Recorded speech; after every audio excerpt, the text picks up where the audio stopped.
This is an economic matter. The Central Bank of Nigeria, CBN, has continued to wield the big stick in its efforts to sanitize the foreign exchange markets in the country. The CBN announced the revocation of the operating licenses of 4,173 Bureau de Change BDC operators with a violation of regulatory guidelines. In a statement, the acting director of corporate communications, Sidi Ali Hakama, said the action is an exercise of the powers conferred on the Apex Bank under the Bank and Other Financial Institutions Act 2020 and the revised operational guidelines for Bureau de Change 2015. Ikeo. Yes, I think that every Nigerian can see now that there is a pressing need to sanitize the foreign exchange market. For so long, people had been doing what pleased them. Our currency has been taking a beating because of the activities of speculators, because we now allow virtually everybody to be a bureau de change operator, selling the dollar on the streets as if it were a commodity. There is nowhere in the world where the dollar or any foreign currency for that matter gets sold the way we sell it here. And it's because it's an opportunity for people to make quick money.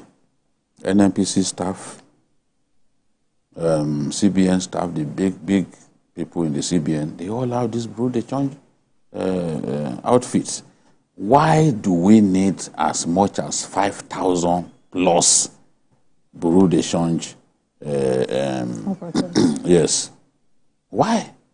There's nowhere in the world where you have, because for so long, in the 80s and 90s, when we were growing up, this was not the situation. And look, in 2006, we had 100 bureau de change outfits in Nigeria. By 2009, it had climbed to 1,147. By 2021, we had 5,500 bureau de change outfits, meaning that during the President Buhari regime, a good number of people moved into bureau de change business. Then February 2024, it had climbed to 5,690. Then March 2024, after the clampdown by the CBN, it came down, the number of BDCs in Nigeria came down to 1,517. I insist that we don't need to have that many. In other countries of the world, they are very few, usually in the points of entry and exit in a country. Because as you are coming in, you have your tons of dollars, you change your currency to their currency. Because some countries won't allow you to use the dollar. Like the South Africans, now you can't use the dollar. No matter how you beg somebody, a trader, he will not allow you to buy anything with the dollar. That is the law. And they don't want to go to jail. But in Nigeria, some schools are asking people to pay. So we have big decisions to make. We have to stop transactions in foreign currency. And I also think that even government agencies still collecting dollars from business people and all that, they have to stop it. If people are coming to Nigeria, just as Ned Nwoko suggested, tourists are coming to Nigeria, they must change their currency to our currency. We must stop them from using their currency on our soil. So that is important. I'm happy that the CBN has taken some steps. For example, if you are sent money in dollars, banks are forbidden from paying you in dollars. They will have to pay you in Naira. And then sellers, people want to sell foreign exchange to BDCs. Like if I have tons of foreign exchange now and I want to sell, if I'm selling above $10,000, I must explain the source. I must explain the source. So that will also help, because a lot of illicit funds are coming into the system. And what these guys are doing, they are altering the foreign exchange market. And payment for all digital transfers and purchases of FS shall be by BDCs. And they should be transferred to the customer's Naira account. So it must be transferred. If the customer is not resident in Nigeria, the CBN says you must issue him a Nigerian, a Naira credit card. So what they are trying to do is limit the preponderance of the dollar in transactions within our country. But I know that even in all of this, they have to look at the banks. Banks that kept as much as $5 billion in their vaults, doing what with it? So they have to take a look at them. I'm happy that they've also taken a look at this Binance Nigeria. Well, the CBN governor said more than $26 billion came in through Binance from sources that they cannot account for. You don't know.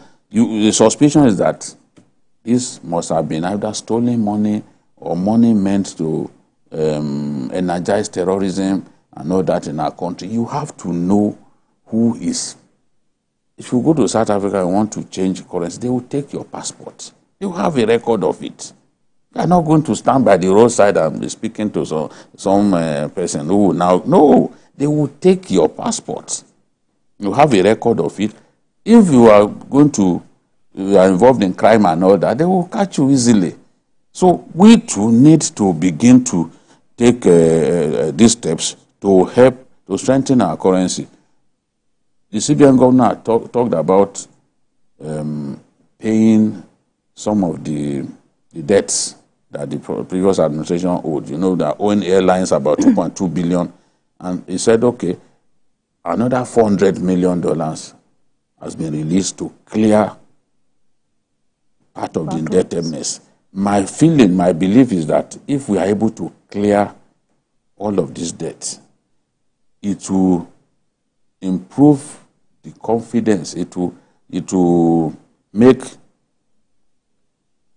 more people to have confidence in doing business here in Nigeria, which will stimulate foreign direct investment and foreign capital inflows into our country.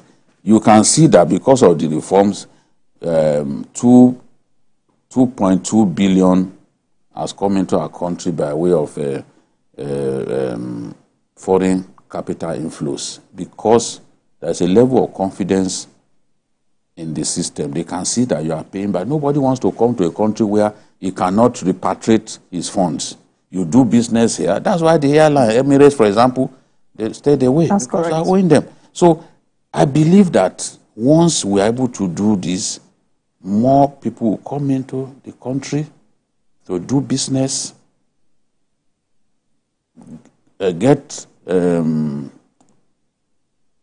some enterprises in our country will benefit from investment by foreigners. And of course, they are going to bring their cash. I believe that liquidity will improve if we continue to push hard to deal with the people distorting the foreign exchange market. And then we take steps that will show people that, yes, we are serious this time around and we are open for business. So I'm confident that things will improve in the area of liquidity in the foreign exchange market. All right, Emeka, what's your impression about this reduction? Do you think it will bring some sanity? Well, I think in whatever we're doing, we should avoid hurting legitimate businesses. Then again, we've got to make up our minds what we really want. You have banks, financial institutions, but the same banks will tell people to go to the people selling foreign currency on the streets. So you got to take a decision. If you don't want BDCs, borrow the change, scrap them. Well, is that possible? Why not? But there was a time it was a government that put that started licensing borrow the change. They said there were 100 at a time. So why not? If you don't want BDCs, scrap BDCs. Let the banks do everything. Let the banks stop directing people go. Because when you now have to bring in more parties into direct financial transactions, then you leave gaps that can be exploited. Don't forget, in the financial system, you have investors, you have speculators. In every financial system, you have arbitrage. Arbitrage is legal globally, but there are people who engage in criminal arbitrage, unregulated arbitrage, which the Nigerian government needs to look into. Now, let me tell you one funny thing about the situation. One Cameroonian, I don't know if you've seen the video he recorded, and telling fellow Cameroonians, said, this is the time to go and invest in Nigeria because the CFA is now doing better than the Naira. One CFA now is 2 Naira, 61 kobo. So he said, just, rush to Nigeria and invest. Pack your CFAs there. Which is unfortunate because, sadly, you have 14 African nations that are using the CFA. But the Naira is just in Nigeria. It's not a tradable currency, which is unfortunate. Well, we couldn't have done anything about it. But what I believe is that, you see, having parallel markets, a parallel market for foreign exchange, I think is not doing us any good. If you look at the report released by one of these telcos, you can see where there's a reference to something like, a preferential forex, regime, which, that was put to his advantage. But even at that, it declared a loss. So, Nigeria didn't win. The telco didn't win. So, if we can just summon the courage and have a unified foreign exchange rate, a unified forex rate, so when we begin to deal with these things, let people who need foreign exchange to import, let them have access to the foreign exchange. Then the other thing is that we have a balance of, payments problem, which Jida talked about. We need more, inflow of, foreign exchange to be able to meet up with these things. And we need to continue to try to woo, foreign investors, not portfolio investors, those who just come with their briefcases. Yes, it's part of the problem of speculation. You have people who come with their briefcases with good money, they get some very good conditions, invest in the stock market, then within 3, 4, 5, 6 months, they scram. You look at it, that the stock market has really, gained a good rally, it has gone up and all of that. All of a sudden, things start, heading south. So we need serious investment, FDI, to flow into the economy. Then, another problem we have is balance of trade. We are really, really disadvantaged because our main export, our main area of comparative advantage is oil. But look at the theft of oil. If we can deal with that oil theft and then try and meet up with our OPEC quota, which is 2.2 million to 2.5 million barrels per day, if we can try and meet up with our OPEC quota, more money will come into the country, through that, our main stay. And that will help us to readjust our balance of trade deficit. It's a big problem for us. It's a big problem for us. In a problematic economy like ours, there are 5 major things that governments do. Increase interest rates, which the central bank just did. Increase the import duties, which the Nigerian Customs Service has done. Remove subsidies, which government did. Ramp up exports. And then the most difficult of all is declare austerity measures. We've done 1, 2, 3. Trying to ramp up exports has been difficult for us.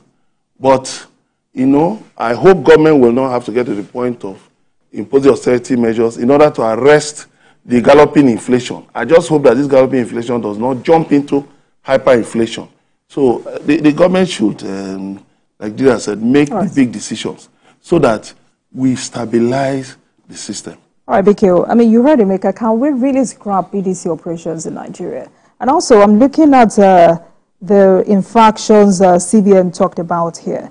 Several of them. I mean, if these infractions have been there, was it a case of ignoring at the detriment of the economy or what? Yeah, some of them, you know, impunity reigns in our country.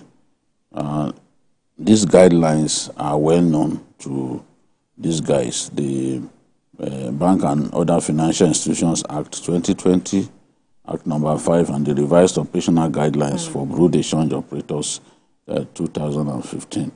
They know what the CBN expects of them. For example, some of them neglected to renew their licenses. They refused to render returns showing compliance with CBN guidelines and anti-money laundering and all kinds of infractions. What the CBN demands is that 75% of any foreign currency sale conducted by BDC must be electronically transferred to the customer's Nigerian domiciliary account or through a prepaid card. The CBN does not want to encourage people, you know, collecting the dollars in cash, which they can now move to the parallel market to sell. So once you infringe on those guidelines, then the CBN will move against you, and they are constantly revising those guidelines, looking at what's going on. Look at what they've done with these Binance people. What I've been told is people just sit in front of their computers and begin to speculate. And other people, BDC operators, before they start their business on a given day, they want to first check what are these guys, these cryptocurrency people, what are they quoting? They will now use that to decide what at what rate they will give currency, they will sell the foreign currency to people. We've had situations in the last few weeks where even the official market, their rate was higher than the black market rate. There were occasions that I've seen, maybe once or twice. What they are trying to achieve is some form of parity, or if there's no parity, let the margin of difference be so small to the point that it doesn't encourage round tripping and arbitrage, as it were. Because if you're asking for foreign exchange, you must have something tangible that you want to do with it, not simply to sit down and make insane profit from merely selling the currency. There are people who need this currency to bring in goods and all that. You can't go to the official foreign exchange market, take dollars, and then take it to black market to sell. You have access to something that many people needed badly that they did not have access to. So they are trying their best to discourage that wide gap. Is what has encouraged the constant speculation on our currency. There was a time that the gap was almost 200 Naira. Yeah. Yes. So who will not go to the black market when you can see that, oh, if I go to the black market, I will make so much money. All of these have not helped the forex market. I'm not proposing that BDC should be banned. We see them being used in other countries. We see them, they're active in other countries, although they are not this many. Like Thomas Cook. They are not this many. In our country, they are all over the place because everybody believes that, yes, I'm not. Globally, it's majorly Thomas Cook. So we need BDCs. They operate, whether it's in Dubai or everywhere you go. You see them, BDCs, they operate, but they must be licensed. I'm happy that right now, they said, okay, if you're a Taiwan BDC, you pay 2 billion Naira as your license fee. Tier 2, 500 million or so. So they are trying their best to sanitize the system, make sure that, look, it's not just anybody that will come into the business. I would probably have said, let's not have them, but the banks have not helped the situation. That is it. Because we were selling dollars to these banks, we were auctioning dollars to these banks every week. Some weeks they will take about $120 million. Banks will share among themselves. But these same banks, rather than sell to customers through their desk in the banks, they had people, abokis, that they will direct you to, oh, if you need this thing, go and meet. I say, man, I've seen it in my own bank. How it happens. I've seen it in my own bank, and I'm saying, do you work at it? He said, no, but he helps them. He was the one who sold you it to see me. them even in the banking hall sitting there. So it allowed people who collected dollars at the official rate, direct from the CBN, All right, going to sell it at almost 3 times the rate. You know, 400, you got around 400, 430, and you are selling at 700 plus. That's why the banks are making so much profit. But what about the issue of politicians? You know, the corruption in Nigeria, where politicians collect FAC allocation, check. Yes. Whenever FAC goes his meeting, distributes money. Yes. Look at what happens. The Naira will dip. Yes. Just monitor it. That's why somebody suggested that the president Naira will dip. needs to call a meeting. I was watching someone who said, look, we have to take big decisions. The president needs to call a meeting and say, gentlemen, I'm aware of what's going on. Let's stop doing this to our country. Yes.